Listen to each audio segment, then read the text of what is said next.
దేవనామ స్తోత్రాలండి. మీ అందరికీ నా వందనాలు. ఈరోజు నేను ఏర్పరచుకున్నటువంటి వాక్య భాగం దేవుని ప్రణాళికలో ఒక భాగమైన వస్తిని గురించిన వివరణ అండి.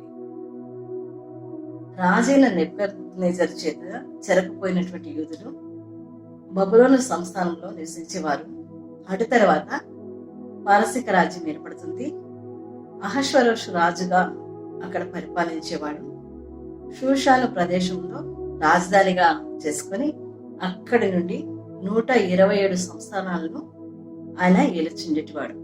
ఇప్పుడు వాక్యంలోకి వెళ్ళిపోదామండి. ఎస్తేరు గ్రంథము 1వ అధ్యాయం పూర్తిగా మనం చూసుకున్నట్లయితే అహష్వరోషు రాజు దినములలో జరిగిన చర్యల వివరము. హిందూ దేశం మొదలుకొని కూషు దేశం వరకు 127 సంస్థానములను అహష్వరోషు రాజు ఏలెను. మన భారతదేశం మొదలుకొని ఇప్పుడు పిలువబడుతున్నటువంటి ఇథియోపియా వరకు 127 సంస్థానాలకు రాజుగా పరిపాలించేవాడు అహష్వరోషు రాజు. తర్వాత 3 సంవత్సరాలు అయినాక రాజుగా నియమింపబడి ఒక ఆశ కలిగింది. ఆయన పరిపాలనలో ఉన్నటువంటి అధిపతులకు సేవకులకు విందు చేయించాలని ఆశ కలుగుతుందండి.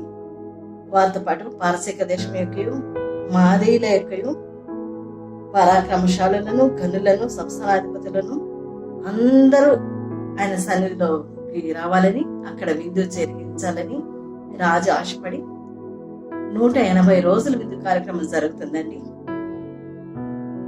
ఆ 180 రోజుల విందు కార్యక్రమంలో వచ్చినటువంటి వారందరికి కూడా రాజు ఘనతైశ్వర్యాలు చూపించాలని, తన కోటలో ఉన్నటువంటి సంస్థానంలో ఉన్నటువంటి ఘనతలన్నీ వారికి చూపించాలని, ఐశ్వర్య ప్రభావాలన్నీ చూపించాలని రాజుగారికి ఎంతో ఆశ కలిగి అందరికీ ఆ కోటలో ఉన్నటువంటి అన్ని కూడా చూపిస్తూ వారికి విందంతా జరిగి 180 రోజులంటే దాదాపుగా 6 నెలల వరకు ఆ కార్యక్రమం జరుగుతుందండి. వారంతా చూసి విందు సమయం ముగించుకొని వారు వెళ్ళిపోతారు. వెళ్ళిపోయిన తర్వాత అహష్వరోషు రాజు గారికి ఇంకొక ఆశ కలుగుతుంది. ఏంటంటే షూషాన కోటలో ఉన్నటువంటి అందరికీ, అల్పులకేమి గనులకేమి జనులందరికీ కూడా నేను విందు చేయించాలి. ఆ విందు 7 రోజులు జరగాలని ఆశతో అందరినీ కోట ఆవరణలోకి పిలిపించుకొని తోటలో విందు చేయిస్తాడండి 7 రోజులు. ఆ విందులో వారికి ఎంత కావాలో అంత వడ్డించాలి. వారికి ఎంత కావాలో అంత ద్రాక్ష రసం కూడా ఇవ్వాలి. అది ఆజ్ఞయిస్తాడండి రాజుగారు. ఆ విధంగా అక్కడ విందు బహు సంతోషంగా ఘనంగా జరుగుతుంటుంది. 6 రోజులు విందు సంపూర్తి అవుతుంది. 7వ రోజు ఇంకా విశ్రమించే రోజు. 7వ రోజు కూడా రాజు ద్రాక్షారసము తాగి సంతోషంగా ఉన్నప్పుడు, ఆనందంగా ఉన్నప్పుడు ఆయనకు ఒక ఆశ కలుగుతుంది. ఏంటంటే తన భార్య అయిన వస్తిని చూపించాలి. ఆమె ముందే అందగత్తెంగా చాలా సౌందర్యవతురాలు. రాజు కిరీటం ధరించుకొని నా దగ్గరకు వస్తే నేను నా కోటి జనాలందరికీ ఆమెను చూపించాలని ఆశ కలిగి తనకు పరిచారం చేసేవారైన పుంసకుల చేత ఆజ్ఞ ఇచ్చి రాణిగారు కిరీటం ధరించుకొని నా దగ్గరకు తీసుకురమ్మని పంపించినప్పుడు అక్కడ ఆమె కూడా స్త్రీలకు విందు చేస్తూ ఉంటది. అదే కోటలోని ఆమెది కూడా 7వ రోజు ఆ రోజు. ఎప్పుడైతే వచ్చి నపుంసకులు ఆమెకు రాజాజ్ఞ చెప్పారో ఆమెకు ఆజ్ఞను తిరస్కరిస్తుందండి. ఆమె వెళ్ళటానికి ఇష్టపడదు. నపుంసకుల చేతి ఇచ్చినటువంటి ఆజ్ఞ అనుకున్నదో, లేకుంటే స్త్రీలకు నేను కూడా విందు చేస్తున్నాను కదా ఆఖరి రోజు అనుకున్నదో మరి ఏంటో తెలియదు, కానీ రాజాజ్ఞను తిరస్కరించిందండి. వీరు వెళ్ళి నపుంసకులైనటువంటి వారు రాజుతో చెప్తారు, రాణి రావటానికి ఒప్పుకోలేదన్నప్పుడు రాజుగారికి భలే కోపం వస్తుందండి. రౌద్రంతో కూడినటువంటి కోపం వస్తుందండి. మనం సామెతల గ్రంథము 6వ అధ్యాయం 34వ వచనం మనం చూసుకున్నట్లయితే, భర్తకు పుట్టు రోషము మహారౌద్రము గలది, ప్రతీకారము చే కాలమందు అట్టివాడు కనికర పడడు అని ఉందండి. అలాంటి కోపం వచ్చిందట రాజుకి. వెంటనే ఏం చేసిందంటే, విధిని రాజ్యధర్మమును ఎరిగిన వారందరి చేత రాజు ప్రతి సంగతిని పరిష్కరించుకునేవాడంట. అతడు కాలజ్ఞానులను చూచి రాణైన వస్తే నేను ఇచ్చిన ఆజ్ఞను తిరస్కరించింది. విధిని బట్టి ఆమెకు ఏ విధి విధించాలో చెప్పమని వారిని అడిగినప్పుడు ఆయన సన్నిధిలో ఉండి రాజముఖమును చూస్తూ ఉండేటువంటి ప్రథమ పీఠం మీద కూర్చున్నటువంటి పారసికులేకియు మాదేయులేకియు 7 ప్రధానులు అక్కడ ఉండేటువంటి వారు. వారిలో ముముఖాము రాజు ఎదుటికి వచ్చి, రాజా, రాణి రాలేదు అని మీరు బాధపడుచున్నారేమో. ఆమె మీ ఒక్కరికి మాత్రమే కాదు, ఈ మాటనే కాదు, ఆమె తిరస్కరించింది. 127 సంస్థానంలో అందరి జల్లెదుగా ఆమె నేరస్తురాలైంది కనుక ఆమెను మీరు విసర్జించాలి. రాణిగా ఆమె మాత్రం ఇంకా ఉండకూడదు.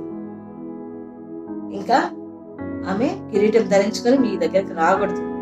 ఆమె బదులుగా వస్తి కంటే యోగ్యురాలని రాణిగా మీరు చేసుకోవాలి అని ఒక సలహా ఇస్తానండి మౌకం. రాజుకి అది బాగా ఇష్టమవుతుంది. ఎందుకంటే ఎప్పుడైతే రాణి రాజు ఆజ్ఞను తిరస్కరించి రాలేకపోయిందో, ఈ విషయం ఈ ప్రతి స్త్రీకి తెలియజేసి ఆ స్త్రీలందరూ కూడా ఏం చేస్తారంటే, రాణినే రాజమాట తిరస్కరించింది కదా అని తమ భర్తలకి ఎక్కడ వారు వ్యతిరేకులై ఆయన మాటకు వ్యతిరేకిస్తూ ఆయన్ని అవమానిస్తారు. అంతేకాకుండా ఆయనకి కోపం పుట్టిస్తారని మీరు ఒక శాస్త్రం కూడా రాసి ఇవ్వాలి. అంతేకాకుండా ప్రతి పురుషుడు తన ఇంటిలో అధికారిగా ఉండవలను, ప్రతి పురుషుడు తన స్వభాసను అనుసరించి మాట్లాడవలనని కూడా ఒక శాసనం రాసించి ఇవ్వాలని ముముఖామ చెప్పినప్పుడు ఆ మాట రాజుగారికి సమ్మతి అయిందండి.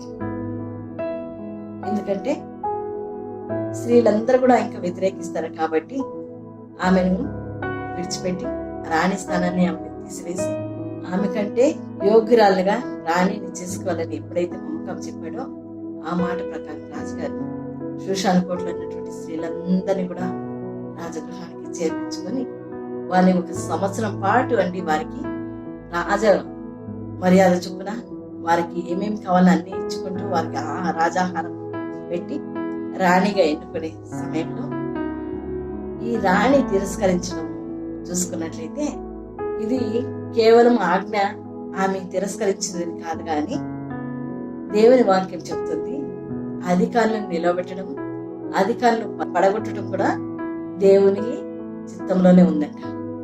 కాబట్టి ఆమెను దేవుడే విసర్జింపచేశాడు. ఆ స్థానంలో యూదులకు సహకారిగా ఉన్నటువంటి యూదురాలైనటువంటి ఎస్తేరుని ఎన్నుకొని రాజు దయ ఆమె పైన ఉండి ఆమెకు రాణిగా ఆయన స్థానమిచ్చి కిరీటం పెట్టిన రాణిగా ఉండి ఆమె యూదుల రక్షణ కొరకై ప్రయాసపడుతుందండి. ప్రార్థనలతో తన ఆశనంతా నెరవేర్చుకుంటుంది. హామాను అక్కడ ఉండేవాడు. అతను యూదులందరినీ చంపాలని శాసనం రాజు చేతనే రాపించి ప్రతి ఒక్క చోటుకు పంపించుంటాడు. 127 స్థానాలకు కూడా ఆ శాసనాన్ని కూడా ఎస్తేరు రాణి మార్చి తన యూదుల్ని సంరక్షించుకోగలిగిన శక్తిమంతురాలుగా ఎస్తేరు ఈ వాక్యంలో ఉన్నదండి. కాబట్టి ఎస్తేరు ఎడల రాజుకు దయ పుట్టించి కూడా దేవుడే. ఎందుకంటే యూదుల్ని కాపాడుకోవాలని ప్రణాళిక దేవునికి ఉన్నది కాబట్టి ఎస్తేరు వలన ఆ కార్యం జరిగించాడండి. దేవుడు ఈ వాక్యాన్ని దీవించుగాక. మీ అందరికీ నా వందనాలు. ఈ ఎస్తేరు గ్రంథం 1వ అధ్యాయం ఇంకా 10వ అధ్యాయం వరకు ఉన్నదండి. మొత్తం మీరు నిదానంగా చదివితే ఆ భాగం అంతా మనకు అర్థమవుతుంది కనుక ఆ వాక్యాలన్నీ మీరు చదవాలని కోరుకుంటూ ఈ వాక్యాన్ని ముగిస్తున్నానండి. ఆమేన్.